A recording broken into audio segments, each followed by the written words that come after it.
In political circles, when you hear of Charles and David Koch, they're the conservative boogeyman because everything evil on the conservative side is funded by those two. I wish I got some of that money, but this guy actually gets some of that money. Michael Fields with Colorado AFP, Americans for Prosperity. Good to see you again. It's good to be on. All right. I thought you did get some of that. So No, I don't. No.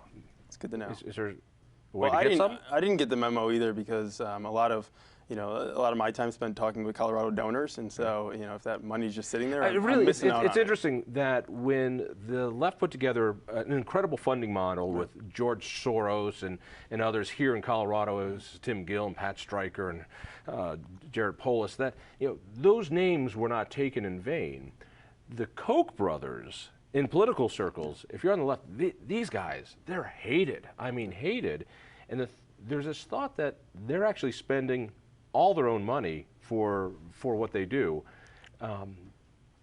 but it's not all theirs. No, and that's really some not of the it's case, theirs, right? There's no doubt. David's on our board of Americans for Prosperity Foundation, but really when it comes down to it, when I'm going to do a mailer through AFP Colorado or do a TV ad or do some other contact with voters, I have to go and really talk to Colorado donors, make the case to them, and really put that out there from Colorado. And we use activists. We have 127,000 people in Colorado who have done something for our organization. So whether a phone call, signed a petition, gone door to door with us. And so really the base of our support is our activists being able to put pressure on elected officials for free market principles and policies. So you've met David Koch?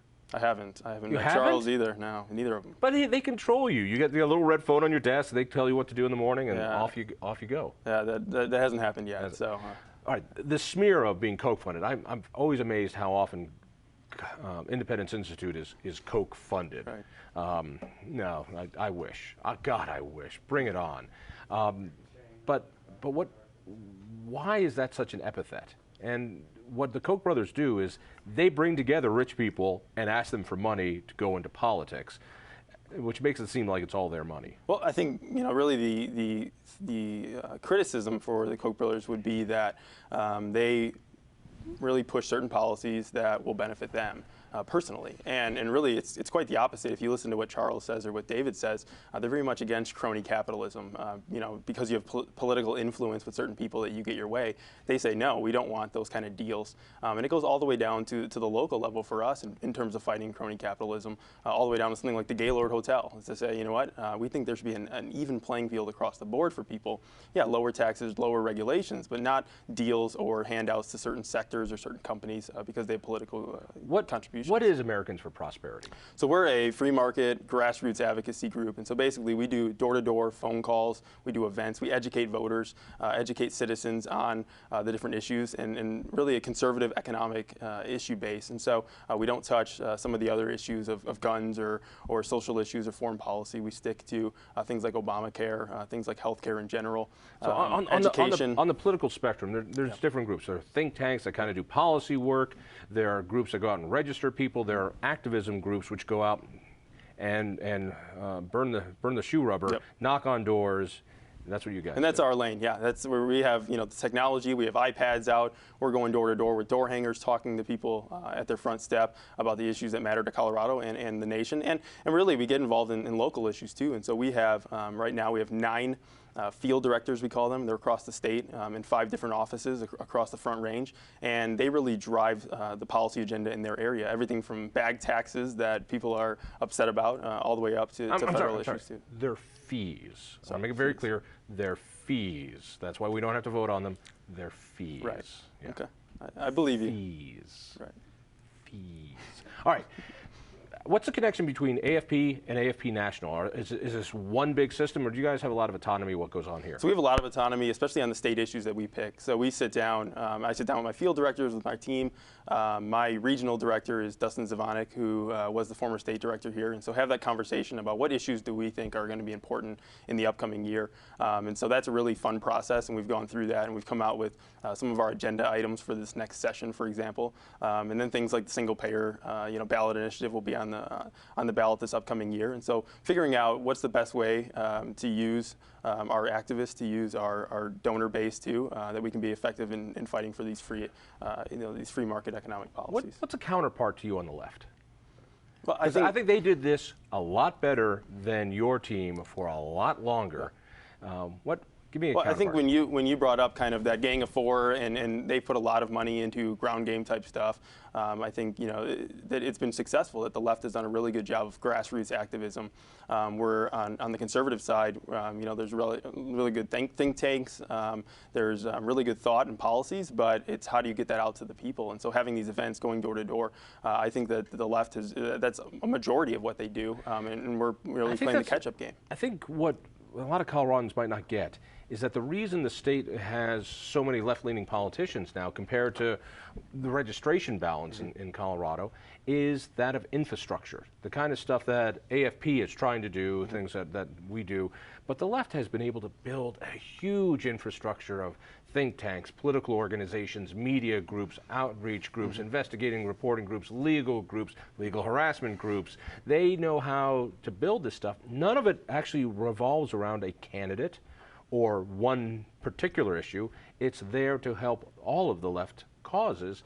The right's never really done that as well. And that's what we're trying to do in terms of every day of the year, 365 days, being out there doing stuff, and not just saying you're tearing up or building down at different times. That you're saying we're going to invest in the long haul because we do care about policies, not about candidates. And so and candidates let people down. You talk to a group of activists and they say, how many of you were on a campaign or helped out a campaign? Every hand goes up. You say, how many people were disappointed afterwards when that person got in office and didn't do what they said? It was like, well, that's where we come in and we hold people accountable to what they campaigned on and what we think are the best policies for the state. And so it's really an effective way to do it. It takes kind of that longer term strategy. It takes that investment over a long haul, but it pays off.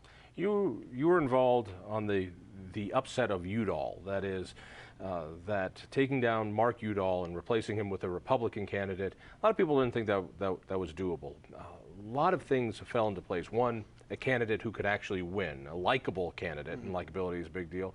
But also, you worked on the Udall side of it. What did you guys do? So what we did was we did what we call express advocacy for this case and said, you know what, Senator Udall is beyond reform on a lot of these issues. Obamacare was one of them. A lot of these. I like this term, beyond reform. And so that's artistic right there. So what we did was we went out and said, pointed out the policy positions that he had taken and wanted to inform, voters in that case about these positions and said, you know what, this isn't what's best for Colorado. That's not in the best interest of it. We didn't come out and endorse any candidate on the other side. We just said that we thought we needed to get rid of Senator Udall, and it was successful, and for a lot of the reasons why he said. Let's talk about some of Colorado politics. We're heading into the new legislative season. I get very nervous this time of year because I know it's coming, and you never know exactly what's going to happen every legislative session. Since it's an election year, usually that means they're going to be a little calmer. That is, every legislature there is going to be looking at re-election or perhaps advancement. Some of the legislators are running for higher office. They want to be very careful not to upset people in the middle. There's going to be an attack on Tabor. We have a taxpayer bill of rights, and we've messed with it 10 years ago, and we've jacked up the floor of that. Now we've hit the floor of that, and it looks like we're finally at the point where we're going to start getting some of our money back. Right. There is a way around it. The way around it is called the hospital provider fee. Give me your definition of this hospital provider. Not a tax. I want to make it clear. There are no taxes in Colorado anymore. A fee that you're mandated to pay. Yeah. When you go to a hospital. Well, it's a tax. It's a fee. Okay. Well, it's a tax, and what it does is there's a charge for hospitals per bed, and so they pay this fee tax. And basically what happens is the federal government comes in and matches the funds, and then the money is put back in a formula back to the hospitals. And really what's the attempt that the governor and some others are pushing is to say we're going to exempt that whole process, that whole thing from Tabor caps, basically taking your refund as a taxpayer.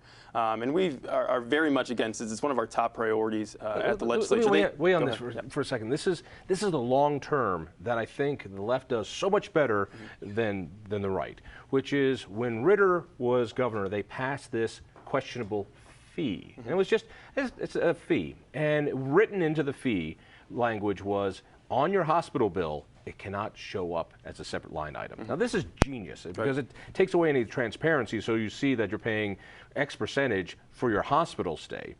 And then it goes off to this and was called a fee.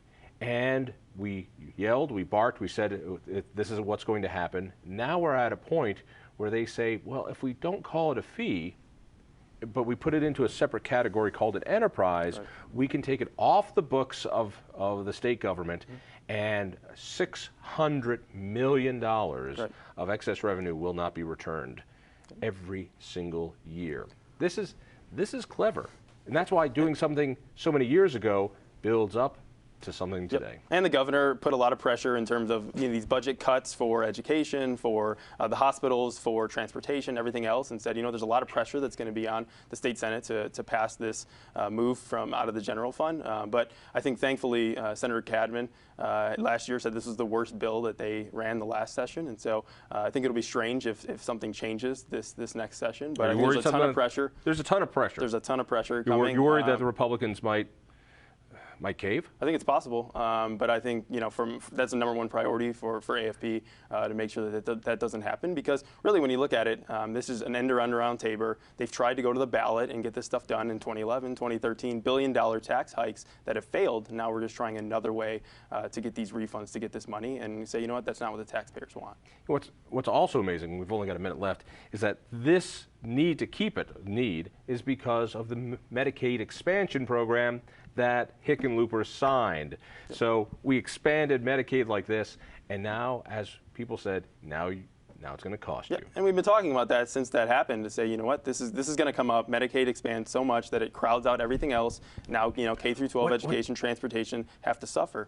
What scares me so much about the hospital provider fee is that it won't go to a vote of the people. So instead of saying, hey, can we keep the excess money the way Tabor is allowed, it's let's make this behind closed door deal. The courts will back us up, and we won't have to ask the people. Completely in violation of the spirit of the law and the letter of the law. Yep, I totally agree, and that's why we're going to fight it. People want more information about AFP Colorado. Where do they go? They can go online or Facebook, but online, AmericansForProsperity.com, and there's a Colorado page on there. And we're on Facebook, Twitter, everything else. So. David Koch owes me money next time you see him. Got it? Thank you. Check out the Independence Institute. Listen for me on KHOW Radio. We'll see you next week.